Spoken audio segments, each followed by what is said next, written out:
마태복음 9장 하고 있는데요. 마태복음 9장 저번 그저께 본 것이 18절에서 26절까지였고요.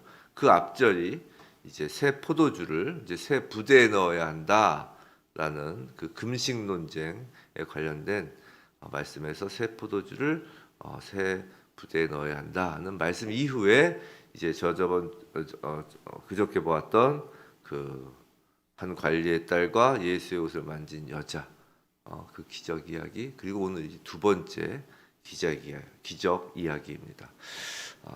지난 시간 그 혈루병을 앓는 여인과 죽은 소녀의 아버지 이야기에서 우리는 불완전한 믿음이라 할지라도, 설사 깨진 그릇이라 할지라도 간절함으로 드려진 그 믿음의 그릇에 예수 그리스도의 사랑과 긍휼함이 담긴다는 것을 이제 살펴보았습니다. 오늘 이야기는 이 두 맹인의 그 믿음에 예수 그리스도의 능력이 담기는 것을 이제 봅니다. 27절 말씀인데요.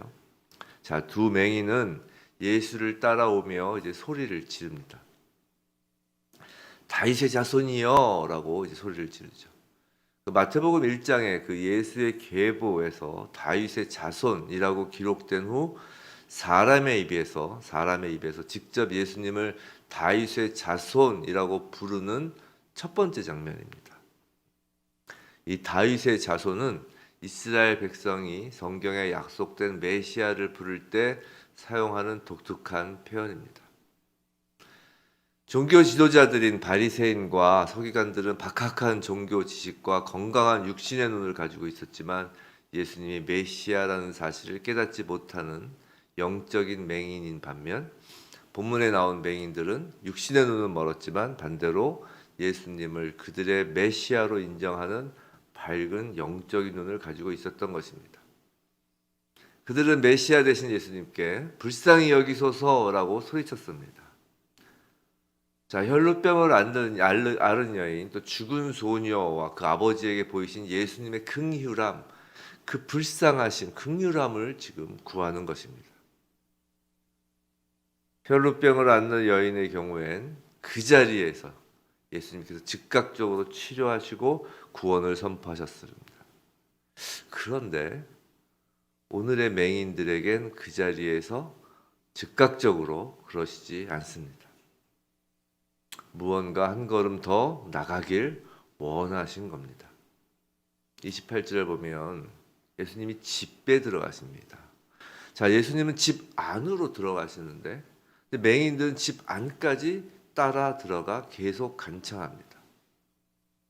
그런 맹인들에게 예수님이 이제 집 안에서, 즉 은밀한 곳에서, 사람들이 안 보는 곳에서 예수님이 말씀하십니다. 무리와 떨어져서 이제 떨어진 맹인들에게 집안에서. 번역된 성경으로는 이제 예수님이 하신 말씀의 뉘앙스를 근데 제대로 파악하기 좀 어려운 부분이 있습니다. 번역 성경은 예수님이 하신 말씀이 내가 능히 이 일을 할 줄 믿느냐라고 되어 있어서 예수님의 이 맹인을 고치시는 행동이 강조되는 듯합니다. 근데 원어는 내가 믿느냐 딱 이렇게 시작합니다. 딱 대문자로 예스 대문자, 믿느냐 대문자로, 시작할 때 대문자로. 그냥 내가 믿느냐 이것이 시작입니다. 원어에서는. 그리고 나오는 말이 바로 능력이라는 말로 이제 번역되는 듀나미스. 이 듀나미스 1인칭이니까 듀나마이라고 하는데 듀나미스. 내가 믿느냐 능력을 딱 그렇게 탁 끊어지는 문장으로, 끊어지는 단어로 연결되어 있어요. 이 듀나미스는 다이나마이트라는 말이 여기서 나온 말이라는 것을 이제 말씀드린 적이 있죠. 지금 예수님이 강조하시는 것은 내가 이 일 할 줄을 이라고 번역된 것은 이 일 할 줄이 아니라 내가 믿느냐입니다. 예수님은 예수님을 다윗의 자손이라고 부르짖는 맹인들을 향해 그들이 예수님 자체를 믿는지를 물어보고 있는 것입니다. 이 말씀은 예수님이 맹인들의 믿음을 시험하려는 것이 아닙니다. 한번 생각해 보세요. 예수님이 굳이 긍휼을 구하는 맹인들을 시험하실 까닭이 없습니다. 우리나라의 기도원, 산속의 기도원 많죠. 많은데 그 기도원에 계신 분들이 가끔 그렇게 질문을 믿느냐 질문한 적이 있어요.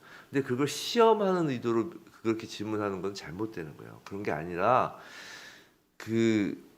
아니 지금 아파서 뭐 기도원에서 저 갈급하게 기도하러 온 사람들에게 너 믿음이 있느냐 없느냐 이렇게 시험하는 건 아니라는 거죠.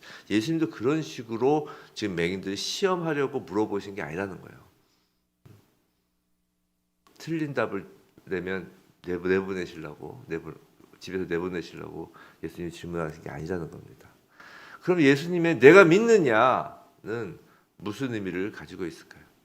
이런 예를 한번 들어보겠습니다. 수험생을 가르치는 이제 과외 선생이 있다고 합시다. 과외 선생이. 그 과외 선생이 학생에게 내가 믿느냐라고 묻는 것은 무슨 의미일까요? 그 믿음에 기초하여 이제 가르치는 선생님과 배우는 학생, 선생님과 학생의 관계를 맺게 되는 것입니다. 그러니까 과외 선생님이라고 예를 든 거는 학교 선생님은 그냥 자연적으로 입학해서 그냥 믿고 말고 할 거 없이 그냥 입학하면 선생님과 학생이 되잖아요. 근데 과외 선생은 그렇지가 않잖아요. 과외 선생님 너 날 믿느냐? 근데 그건 뭐냐면 너와 내가 선생님과 학생의 관계를 맺겠느냐라는 거예요. 좀 과외 선생님 좀 그러면 이제 의사 선생님이 있다고 합시다. 의사 선생님이 환자에게 믿느냐라고 묻는다면 그 의사가 이제 환자와 관계를 맺겠는지 환자에게 물어보는 거예요. 나와 의사 환자의 관계를 맺겠느냐라고. 즉 믿느냐라는 말은 관계를 맺자고 손을 내미는 것입니다. 누가 먼저요? 예수님이 먼저 말입니다. 내가 믿느냐 이 말은 맹인들의 믿음을 시험하는 것이 아니라 맹인들에게 먼저 내미시는 예수님의 손입니다. 성도 여러분, 믿음은 추상적이거나 관념적인 것에 머무르지 않습니다. 즉 그저 감정이 아닙니다. 믿음은 내미시는 예수님의 손을 잡는 구체적인 행동입니다. 맹인들은 예수님의 내미시는 손을 꽉 붙잡습니다. 주여 그러하오이다 라고 말입니다. 얼마나 단순한가요? 얼마나 명료한가요? 얼마나 단순하고 명료해요. 우리가 기도를 맺을 때 하는 말 아멘은 바로 주여 그러하오이다와 같은 말입니다. 아멘은 단지 문장의 끝에 찍는 마침표나 의례적인 인사말이 아닙니다. 그것은 우리 주님이신 예수님이 내미신 손을 붙잡는 우리의 믿음입니다. 예수님과 관계를 맺는 것입니다. 믿음은 예수님의 내미신 손을 붙잡는 행위이고 예수님과 맺어지는 관계입니다. 그 맞잡은 손 안에, 그 맺어진 관계 안에 오늘 본문에서 예수님은 무엇을 담기를 원하시나요? 바로 디나미스, 능력을 담기 원하시는 거예요. 성도 여러분, 능력은 오직 주님으로부터만 나옵니다. 하나님으로부터만 나오는 거예요. 우리의 믿음에서 능력이 나오는 것이 아니에요. 그런데 주님의 그 능력은 다름 아닌 예수님과 우리가 맞잡은 손, 이어진 관계 안에 담기는 것입니다.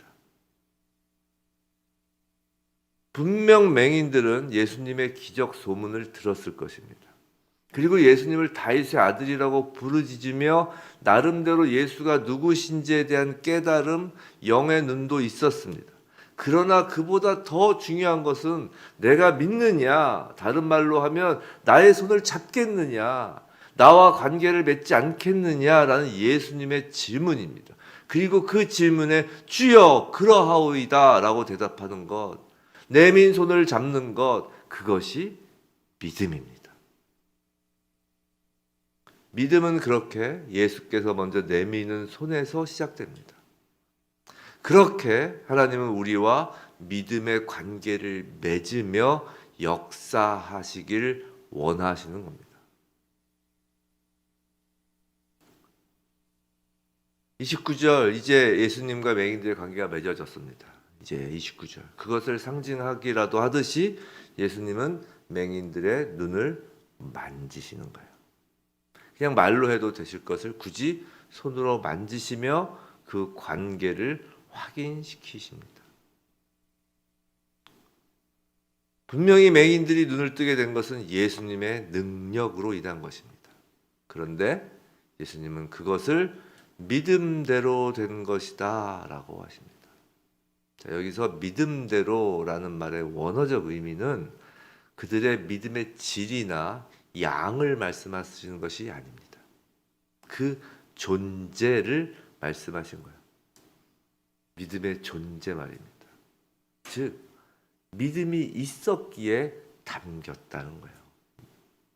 능력이 담길 그릇의 존재, 그것을 말씀하시는 것입니다. 예수님은 사람들이 치유의 기적, 현상만을 쫓을 것을 잘 알고 계셨습니다. 그래서 맹인들에게 아무에게도 알리지 말라고 경고하십니다. 믿음 없이 기적만을 쫓는 것, 능력만을 쫓는 것을 우려하신 것입니다.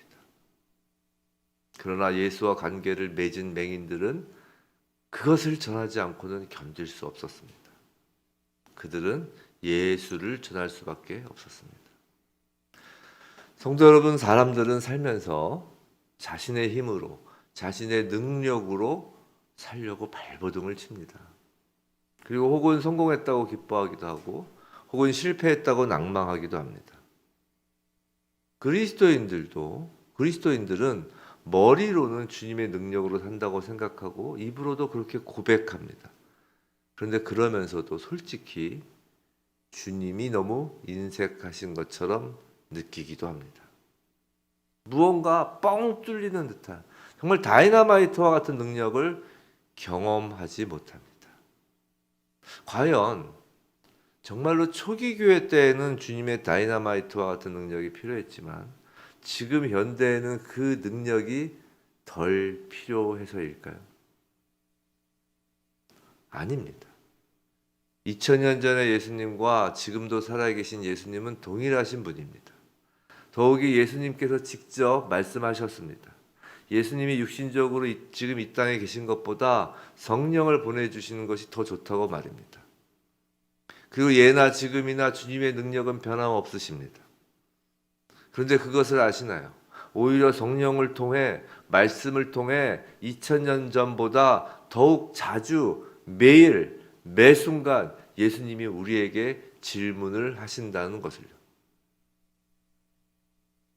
맹인들이 다윗의 자손이여 라고 외친 것처럼 처음 예수님을 우리의 주님으로 믿었던 그 신앙 고백의 때뿐 아니라 은밀한 집 안처럼 은밀한 매일의 삶, 매 순간 이 새벽 제단에서 은밀하게 예수님이 자주 매일 매 순간 내가 믿느냐라고 우리에게 질문을 하신다는 것을 아시는가 말입니다. 주님은 매일 내가 믿느냐라고 우리에게 손을 내밀고 계십니다. 그때마다 주여 그러하오이다 라고 우리가 답하고 있는가 말이죠. 그렇게 답할 때 예수님의 손과 우리의 손이 서로 맞잡게 되는 것이고, 그렇게 답할 때 믿음이란 그 그릇에 능력이 담기는 것입니다. 성도 여러분, 지금 이 시대에도 오늘 하루를 사는 저희에게도 그 주님의 능력이 담기는 그릇이 있는 것입니다. 우리가 예수님이 내미신 손을 붙잡기만 한다는 말이죠. 그럼 예수님의 손을 붙잡는 삶이란 무엇인가? 일상 속에서 품는 우리의 생각, 감정, 가치관, 일상 속에서의 말과 행동들이 바로 예수님의 내가 믿느냐 하는 질문에 대한 답인 것입니다. 우리의 생각과 행동이 주여 그러하오이다의 답이 될 때, 주여 그러하오이다 라는 답이 될 때, 그것이 믿음이고 그 안에 놀라운 주님의 능력, 천하 만물의 주인 되신 주님의 폭발적인 능력이 담기는 것입니다.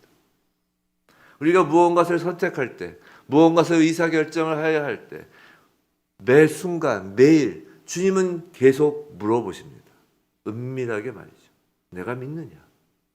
능력을, 주님의 능력을. 그 주님의 질문에 우리가 어떻게 반응하느냐? 주여 그러하오이다. 아멘으로 반응하는 삶을 사느냐 아니냐.